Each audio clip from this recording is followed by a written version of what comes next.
ಶುರು ಮಾಡಿ. ಸ್ನೇಹಿತರೆ ನಮಸ್ಕಾರ. ನಮಸ್ತೆ ಸರ್. ನನ್ನ ಹೆಸರು ಚಂದ್ರಶೇಖರ್ ಅಂತೇಳಿ. ನಮ್ಮದು ಬೇಲೂರು ತಾಲೂಕು ಅಂಕಿಹಳ್ಳಿ ಗ್ರಾಮ. ನಾವು ಬಂದ್ಬಿಟ್ಟು ಕಾರ್ಜುವಳ್ಳಿ ಚಂದ್ರಶೇಖರ್ ಅವರಿಗೆ ಸ್ಟಿಮ್ ರಿಚನ್ನ ಕೊಟ್ಟಿದ್ವಿ.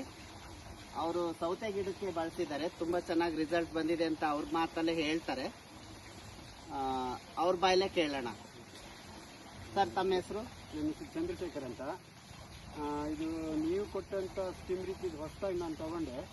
ಇದು ನೋಡೋಣ ಒಂದ್ಸಲ ಹಾಕಿ ಸ್ಯಾಂಪಲ್ ಅಂತ ತಗೊಂಡು ಅದನ್ನು ಸ್ಪ್ರೇ ಮಾಡಿದ್ದೀನಿ. ಮಾಡಿದರೆ ಒಳ್ಳೆ ರಿಸಲ್ಟ್ ಅಂತ ಬಂದಿದೆ. ಎಷ್ಟು ದಿನದ ಹಿಂದೆ ಬಳಸಿದ್ರಿ? ಇದು ನಾನು ಮೊದಲು ಒಂದು 20 ದಿವಸ ಹಿಂದೆ ಬಳಸಿದ್ದೆ. ಅದಾದಮೇಲೆ ಈಗ ಮೊನ್ನೆ ಮತ್ತೆ ಬಳಸಿದ್ದೀನಿ. ಇದರಿಂದ ಒಳ್ಳೆ ಈಲ್ಡ್ ಬಂದಿದೆ. ಸೌತೆಕಾಯಿ ಉದ್ದಾಗಿ ಚೆನ್ನಾಗಿ ಬಂದಿದೆ. ಇದು ಮತ್ತೆ ಗಿಡನೂ ಕೂಡ ಸ್ವಲ್ಪ ಕಲರ್ಫುಲ್ ಆಗಿ ಕಾಣಿಸ್ತಾ ಇದೆ. ಈ ಮುಂದೆ ಇದನ್ನೇ ಮತ್ತೆ ಸ್ಪ್ರೇ ಮಾಡೋಣ ಅಂತ ಹೇಳಿ. ಕಟಾವ್ ಮಾಡಿದ್ದೀರಿ ಸರ್? ಈಗಾಗಲೇ ಇದು 3 ಸಲ ಕಟಾವ್ ಮಾಡಿದ್ದೀನಿ. 3 ಸಲ ಕಟಾವ್ ಮಾಡಿದ್ದೀನಿ. ಮತ್ತೆ ಇನ್ನೂ ಮತ್ತೆ ಇದನ್ನು ಬಳಸಿ ಇನ್ನು ಹೆಚ್ಚು ಸಲ ಇನ್ನೂ ಒಂದು 7-8 ಸಲ ಕಟಾವ್ ಮಾಡ್ಬೋದು ಇದರಿಂದ ಅಂತ ನನ್ನ ಅನಿಸಿಕೆ ಇದೆ. ಮುಂದೆ ಇದನ್ನ ಎಲ್ಲರೂ ಈ ತರಕಾರಿ ಈ ತರ ಸೌತೆ ಗಿಡ ಈ ತರ ಬೆಳೆಯೋಂಥವ್ರು ಈ ಸ್ಟಿಮ್ ರಿಚ್ ಬಳಸಿದ್ರೆ ಉತ್ತಮ ಇಳುವರಿ ಬರುತ್ತೆ, ಉತ್ತಮ ರಿಸಲ್ಟ್ ಬರುತ್ತೆ, ಲಾಭ ಆಗುತ್ತೆ ಅಂತದ್ದು ನನ್ನ ಅಭಿಪ್ರಾಯ. ಒಟ್ಟಾರೆ ನೀವು ಹೇಳ್ಬೇಕಂದ್ರೆ ನೀವು ಇದನ್ನ ಬಳಸಿರೋದ್ರಿಂದ ಖುಷಿ ಆಗಿದೆ.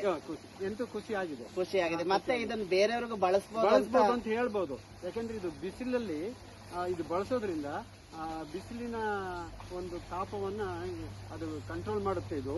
ಹಾಗಾಗಿ ಬೇಗ ಒಣಗೋ ತರ ಬರಲ್ಲ, ಯೆಲ್ಲೋ ಕಲರ್ ಎಲ್ಲ ಬರಲ್ಲ. ಹಾಗಾಗಿ ಇದನ್ನ ಬಳಸಬಹುದು ಅಂತಕ್ಕಂಥ ನನ್ನ ಅಭಿಪ್ರಾಯ. Thank you sir. ನೀವು ಬೇರೆಯವ್ರಿಗೆ ಸಜೆಸ್ಟ್ ಮಾಡಬೇಕು ಅಂತ ಹೇಳ್ತೀರಿ? ಹೌದು, ಬೇರೆಯವ್ರಿಗೆ ಇದನ್ನ ಸಜೆಸ್ಟ್ ಮಾಡ್ತೀನಿ, ಇದನ್ನ ಬಳಸ್ತೀನಿ ಅಂತ ನಾನು ರೆಕಮೆಂಡ್ ಮಾಡ್ತೀನಿ. Thank you sir. ನಮ್ಮ ಇದು ನೆಟ್ಸರ್ ಕಂಪ್ನಿಯ ಪ್ರಾಡಕ್ಟ್ ಆದ ಸ್ಟಿಮ್ ರಿಚ್ ಬಳಸಿ ಇವರು ತುಂಬಾನೇ ಇಳುವರಿ ಪಡೆದಿದ್ದಾರೆ, ತುಂಬಾನೇ ಖುಷಿಯಾಗಿದ್ದಾರೆ. ಇದೇ ರೀತಿ ಬೇರೆಯವರು ಬಳಸಬಹುದು ಅಂತ ಅವರೇ ಬಾಯಿಂದ ಹೇಳ್ತಾ ಇದ್ದಾರೆ. ಇದನ್ನ ಎಲ್ಲರೂ ಬಳಸಿ ಹೆಚ್ಚಿನ ಆದಾಯ, ಕಡಿಮೆ ವೆಚ್ಚದಲ್ಲಿ ಹೆಚ್ಚಿನ ಆದಾಯ ಪಡಿಬಹುದು ಅಂತ ನಾನು ಮಾತಾಡ್ತಾ ಇದ್ದೀನಿ. Thank you sir.